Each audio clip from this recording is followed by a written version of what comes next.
actually. So the debate last night was also, it was a perfect, it was just one of those, where do you go when you throw an ink blot down? Rorschach. Okay, it's exactly what last night was. You talk to Republicans, and they'll say Joe Biden was rude and obnoxious, and Paul Ryan was smart. You talk to Democrats, and Democrats will say, Biden was fantastic. He was a fighter, and he won going away. Yeah, exactly. That's sort of a good read from you. Snap CNN ORC poll shows 48% of registered voters thought Paul Ryan won last night's debate, and 44% said Joe Biden was the winner. The same poll showed Paul Ryan coming off as the more likable of the two candidates, leading Vice President Biden by 10 points, 53-43. Let's show some clips of this thing. I don't think, Howard Dean, it's a surprise that Paul Ryan may have come across is more likable, because Joe had to make up for lost ground in the first debate. He had to come out as the fighter in the debate. The interesting is the CBS poll shows Biden winning by a wide margin. I think it was something like 50-33 or something like that. So I'm a little. I think the CNN poll's a little weird here. There's something funny about that. I think the CBS poll's a little weird. I'm serious. I'm hearing the CBS poll. I'm not sure if people even watched the debate that were polled in the CBS poll. So. No, it was undecided debate watchers, supposedly. Okay. So the interesting thing is, I think Biden did what he had to do, which is to get the ticket back on target. Yeah. Why don't we watch some clips? Really? You don't want to give an opinion? Okay. The night began on the Mika, hot topic. what's wrong, Mika? You're being so rude. I think Mika needs to. Yes, I think Biden just completely trounced him. Ate him for dinner and then spit him out on the table like a little shriveled piece of something. I don't know what. I mean, seriously. It's kind of clear to me. I didn't see that. Is it really? Really? Okay, well, that's funny, because you had very clear opinions after the last debate, but you have very unclear opinions after this one, and I think it might be because you're a little uncomfortable about it. I will say, Mika, on that. Wait, hold on. That's just nonsense. What's wrong with you? Well, how do you think it went? I think Joe Biden did what he had to do for his base, and I think Paul Ryan did what he had to do for his base. I think Paul Ryan, and Mark McKinnon said it last night, Paul Ryan held serve when he had to hold serve.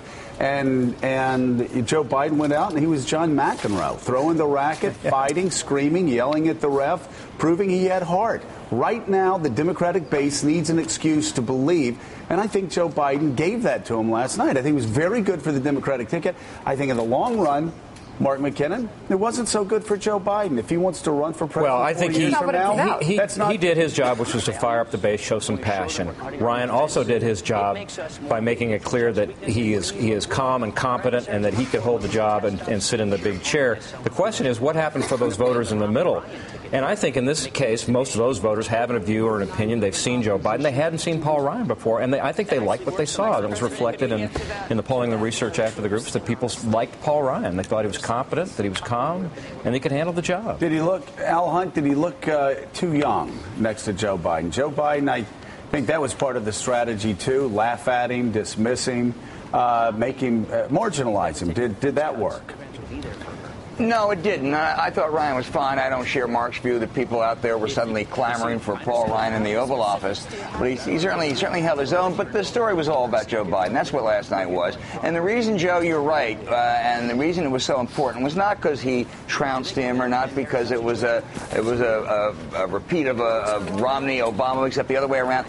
You had a very dispirited Democratic base. You had people who really were hanging their heads since that last debate where Obama was so awful. And what Joe did was turn that around, and that's not unimportant. Among other reasons, people were voting today in a number of states around America, and I think what Joe Biden was able to do was to put a lot of pep back in the Democratic Party. And I don't think it has long-term consequences. It's not going to affect November 6th very much, but it helps them now at a time they needed help. Yeah. No, couldn't agree with you more. Mark Halperin, how do you think it went down? Is there a clear winner here? I thought they both did fine, exactly the way you all have been discussing, that they both did well for their base. And the Democrats needed they couldn't afford another loss, given what happened with the president in Denver. I made Congressman Ryan a slight favorite, or gave him a slight edge, only because the strong instinct of a lot of people was the mannerisms of the vice president were off-putting. I think he didn't show enough grace. He didn't show enough of his positive attributes. And so I thought, if we're going to try to divine the impact this might have on those voters in the middle, I thought the vice president was a little bit off-putting at times. Paul Ryan, we've seen a series of vice presidential debates where the dynamic was, could the more junior person be kind of embarrassed and schooled? Think about Sarah Palin, John Edwards, Dan Quayle. I thought Paul Ryan, incredibly impressive.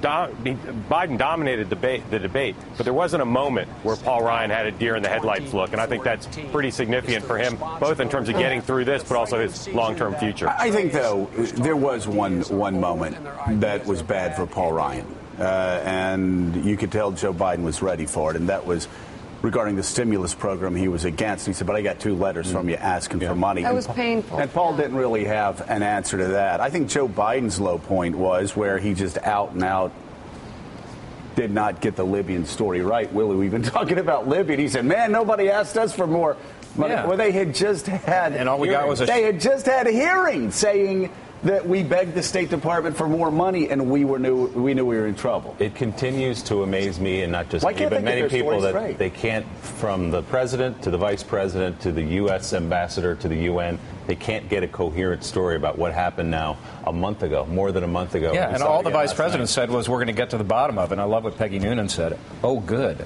Yeah. So let me show the clip, and then I have a question for you about that, because the night began right out of the box. Martha Raddatz went right to Libya, and last month's deadly assault at the U.S. consulate in Benghazi that killed 4 Americans.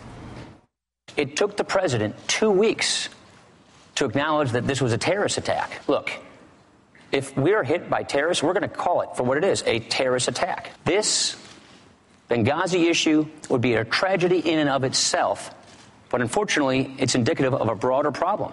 And that is what we are watching on our TV screens is the unraveling of the Obama foreign policy. With all due respect, that's a bunch of malarkey. This lecture on embassy security. The congressman here cut embassy security in his budget by $300 million below what we asked for. Well, we weren't told they wanted more security again. We did not know they wanted more security again. And by the way, at the time, we were told we said exactly what the intelligence community told us that they knew. That was the assessment. And as the intelligence community changed their view, we made it clear they changed their view. That's why I said we will get to the bottom of this. Usually when there's a crisis, we pull together. We pull together as a nation. But as I said, even before we knew what happened to the ambassador, the governor was holding a press conference. That's not presidential leadership. Okay, what do you think Paul Ryan could have done to take more advantage of that moment on that topic? Well, I would have certainly. I circle back and say you're wrong. First of all, ask why he's smiling at the end of that. But listen, that answer was off-putting for 2 reasons. One, he threw the intelligence community under the bus, and it's just not a smart thing to do. The second thing is, I'll come to you, Howard, in a second. And the second thing is. And I'll just direct it to you, Howard. He got the facts completely wrong when he said nobody told us we needed more troops.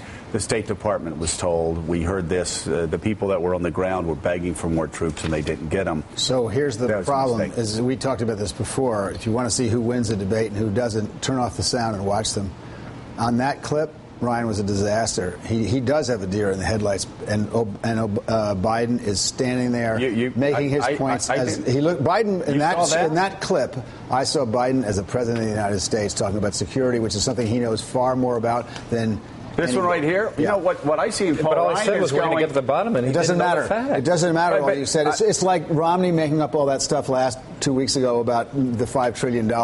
He said it. The reason Romney did well in that debate is he said it with conviction and surety. It doesn't matter what you say. He's just trying to. I'm looking at Paul Ryan here, and I know Paul Ryan. What he's thinking is, I cannot believe you still. Which is exactly what Barack Obama was thinking 2 weeks ago, and it didn't do him any good. This Joe Biden in this clip, if you turn off the sound, he looks like the president of the United States talking. I know. You can dispute the facts. That's what people see when they saw this. But I think this is a problematic issue that's going to continue. It is. Al Hunt, beyond the debate, I guess the question that Willie's been asking, I've been asking around the table for the past week. Why can't they get the story straight on Benghazi?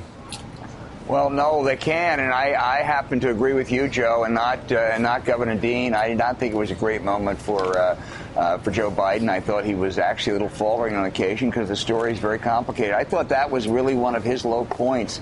On the other side, I thought Paul Ryan, who was the great tax expert, he is wrong on the $5 trillion tax cut when he keeps saying it's been done before. Nothing like this has ever been done before, including the Reagan 86 Act, the Jack Kennedy. What they're doing is telling you exactly what tax cuts they'll have and say, but some time later, secret for now, we're going to tell you how we're going to offset them, dollar for dollar.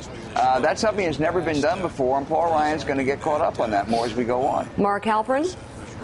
Well, just to go back to the Libya thing and to also disagree with Governor Dean, you know, these fights over Medicare, fights over taxes, these have been adjudicated and fought over for months. This Libya story is still evolving. There's still real questions. Governor Romney hit it very hard last night, didn't get a lot of attention because of the debate, and the press is continuing to pursue this story. So if there's anything out of the debate that I think could have resonance and be a moving target going forward, it's the topic of Benghazi, and I think the vice president may have put down some marks there that are going to cause some problems for the administration going forward. So, Mika, what do you think? Talk about how you think Joe Biden last night energized the Democratic base. Why what he did because we're talking about a lot of different things and picking apart policy more than the politics of it. Why do you think, talking to the Democrats you spoke to last night, that this was big for the party? Look, what I saw was what Joe Biden always does when push comes to shove. He you know, people talk about his gaffes, about his, you know, loose, fun personality, but when push comes to shove, Joe Biden comes through. And his Washington experience comes through, and his ability to engage head-to-head comes through, and his intellect comes through, and his foreign policy experience comes through. And you know what? He said that sort of semi-monologue about get out of the way, that hit home.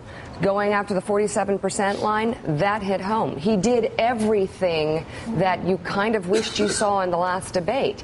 And then at the same time, some people might have thought he was smiling too much or whatever, going after style. You know what? If he wasn't, he would have come off as overly grouchy and strong and completely cruel to a much younger person on the stage with him. He did everything he was supposed to do. I think he's going to get a pass on a lot of that style because of Obama's performance. People needed him to get jacked up. Yeah, I think he did.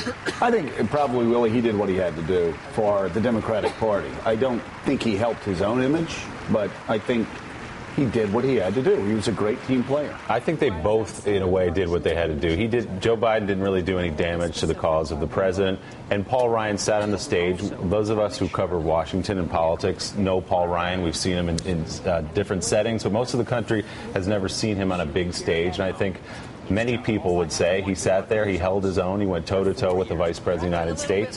He had command of the issues, and that is a guy, if you had to have it, you could see as the Vice President of the United States. So I think in the long run, this won't matter a great deal. I don't know if the rest of you agree. We get past this to the next presidential debate, so I think it was sort of a slide past it. Yeah, I agree. I think it pushes it to the next debate, and I think the pressure is really on the president. But I'm really looking for either of these candidates and campaigns to make tough choices and tough decisions. And there were two times last night where I think they both missed an opportunity. One, when Joe Biden was asked about extending the age eligibility on entitlements. And Martha Raddatz said just 1 year, just 2 years, and he dodged the question. He never would. He would not answer the question about whether or not there'd be any increase in age eligibility. The average lifespan has increased 15 years since those laws were put in place, and we've only changed it 1 year. And I think that Paul Ryan missed an opportunity on this whole issue of specifics on the $5 trillion, which is a great idea that Governor Romney came up with in the last debate or a week or two ago about the idea of a capped basket of deductions. That means you have to decide whether or not it's going to be your home mortgage or whatever other charitable deductions or some combination, but it's capped at 70%. That's where you pay for it. I'm surprised that whatever it is, I'm surprised that Ryan didn't mention that when he had an opportunity. So the problem is with that is the numbers still don't add up. The numbers just then drop it to 10%. I mean, just say cap the deductions and you bring it down, and whatever it works, or you bring down the tax.